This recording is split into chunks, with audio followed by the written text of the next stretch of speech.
Well, that's one aspect of what's called reducing government, modifying government, to be more precise. Another aspect of it is what's called devolution, moving governmental power from federal to the state level. And that has a kind of a rationale which you hear all over the place. For example, there was an op-ed a couple of weeks ago in the New York Times by John Cogan of Hoover Institute at Stanford, who pointed out what he called a philosophical issue that divides the Democrats and the Republicans. The philosophical issue is that the Democrats believe in big government and entitlement, and the Republicans believe in getting power down closer to the people, to the states, because they're kind of populist types. Well, it takes about maybe 3 seconds thought to realize that moving power down to the states in funding and so on is just moving it away from the people for a perfectly elementary reason. There's a hidden part of the system, of the power system, that you're not supposed to know about or think about, and that's private power.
Today, poems remain an important part of art and culture. We often talk about the knowledge about the literature in poem. Poetry is probably the oldest form of literature and probably predates the origin of writing itself. The oldest written manuscripts we have are poems, mostly epic poems telling the stories of ancient mythology. The English language in poems and poetries is difficult to understand, often giving readers a feeling of frustration and making it hard for readers to enjoy poetry. This is because poems use literary expressions. Poetry was once written according to fairly strict rules of meter and rhyme, and each culture had its own rules. Some poems incorporate rhyme schemes with 2 or more lines that end in like-sounding words. We should learn to simply enjoy it and to know more about literature knowledge.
A leader can define or clarify goals by issuing a memo or an executive order, an edict or a fatwa or a tweet, by passing a law, barking a command, or presenting an interesting idea in a meeting of colleagues.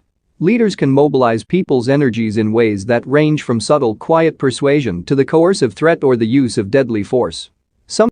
Sometimes a charismatic leader such as Martin Luther King Jr. can define goals and mobilize energies through rhetoric and the power of example.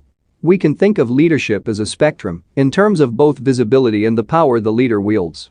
On one end of the spectrum, we have the most visible, authoritative leaders like the President of the United States or the Prime Minister of the United Kingdom, or a dictator such as Hitler or Gaddafi. At the opposite end of the spectrum is casual, low-key leadership found in countless situations every day around the world, leadership that can make a significant difference to the individuals whose lives are touched by it. Over the centuries, the first kind, the out-in-front, authoritative leadership, has generally been exhibited by men. Some men in positions of great authority, including Nelson Mandela, have chosen a strategy of leading from behind. More often, however, top leaders have been quite visible in their exercise of power. Women, as well as some men, have provided casual, low-key leadership behind the scenes. But this pattern has been changing as more women have taken up opportunities for visible, authoritative leadership.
I suppose it's the truism to point out that citizens need to be well informed. Maybe it's something we take for granted in our liberal Western democracies. But there will be plenty of societies, well, that is run counter to explicit government policy. Many areas of the world still suffer from the reverie of the deliberate missing information. Governments, especially the unelected ones, but also some elected ones, have denied the events that have ever taken place. They pretend that other events did take place. They would help spin what they cannot deny. Ensure they've used every trick of the book to pull the eyes of the world and in an attempt to cover up their mistakes.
Many of us like to start the day with a cup of coffee and perhaps end the day with a glass of wine or some other kind of alcoholic drink. But it turns out that these two substances, alcohol and caffeine, can have surprising impacts on our sleep.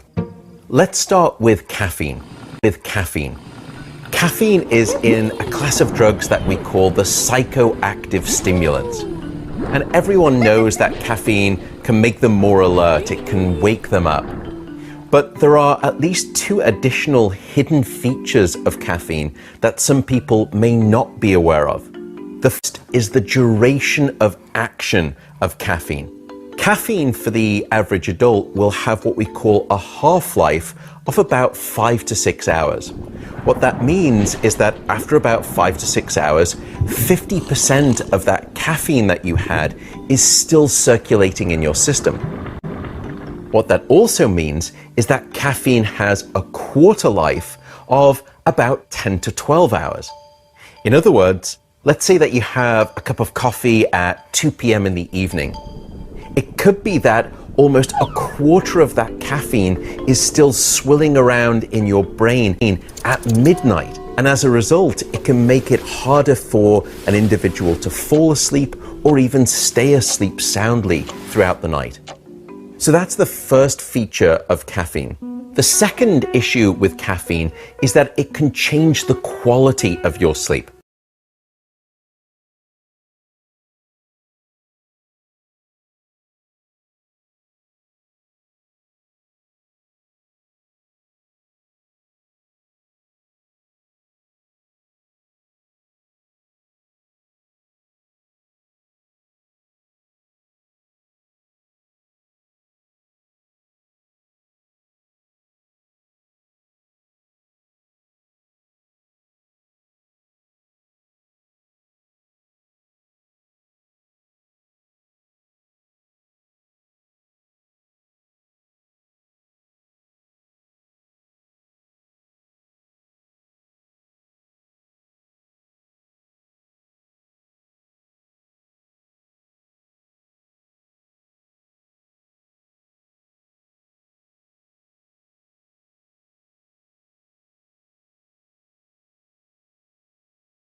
We all know that saving is important and it's something that we should be doing, and yet overall, we're doing less and less of it. We know what we need to do.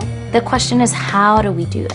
And that's what I'm here to teach you. Your savings behavior isn't a question of how smart you are or how much willpower you have. The amount we save depends on the environmental cues around us. Let me give you an example.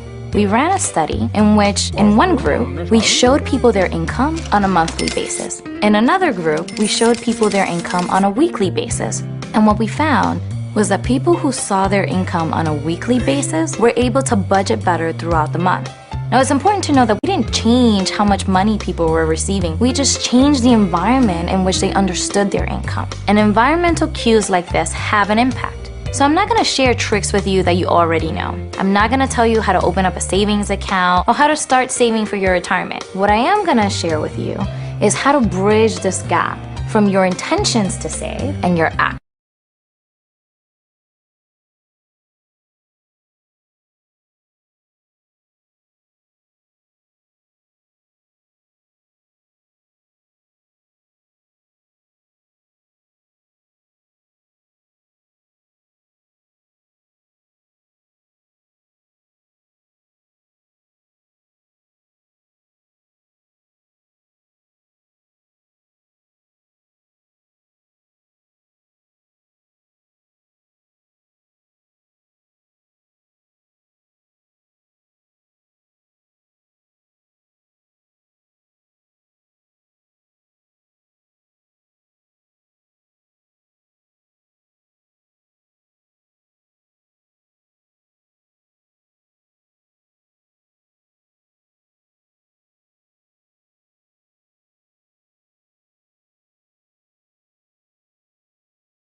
There's sugar in a lot of foods where you don't expect it.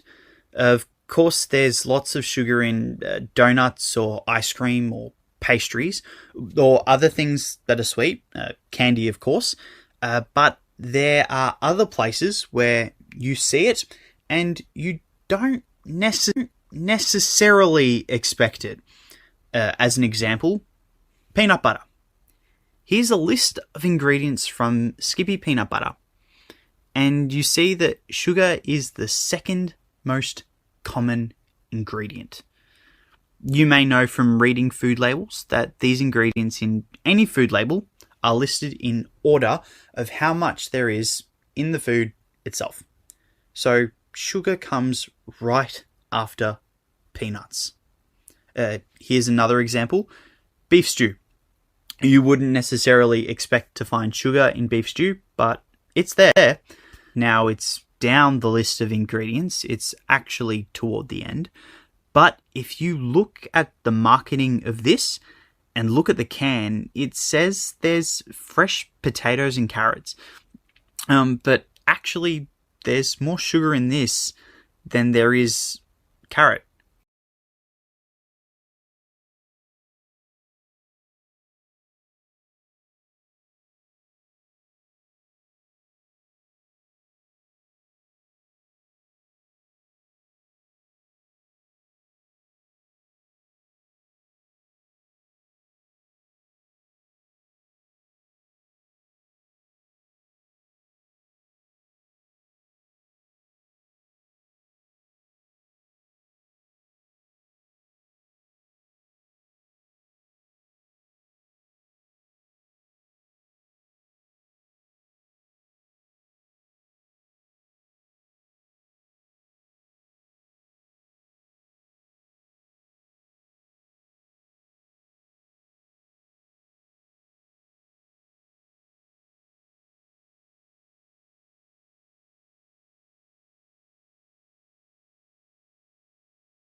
Over the last decade, I've observed endangered species and habitats around the world using a photographic technique that captures the passage of time, literally from day to night, all within a single image.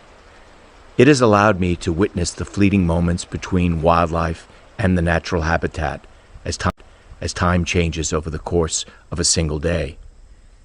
In the Serengeti, during a 5-week drought, I discovered a watering hole and watched for 26 hours diverse and competitive wildlife calmly share our planet's most precious resource, water.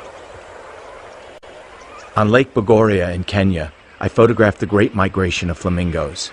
This happens normally during the peak of dry season, but climate change has created evening thunderstorms, turning normally dry hills green and creating freshwater streams in which the flamingos joyously bathe. Our planet is changing before our eyes, but to witness that change is also to witness the remarkable relationships between all of nature, to see the infinite beauty of it, to learn how much bigger than us it is, and why it is worth fighting.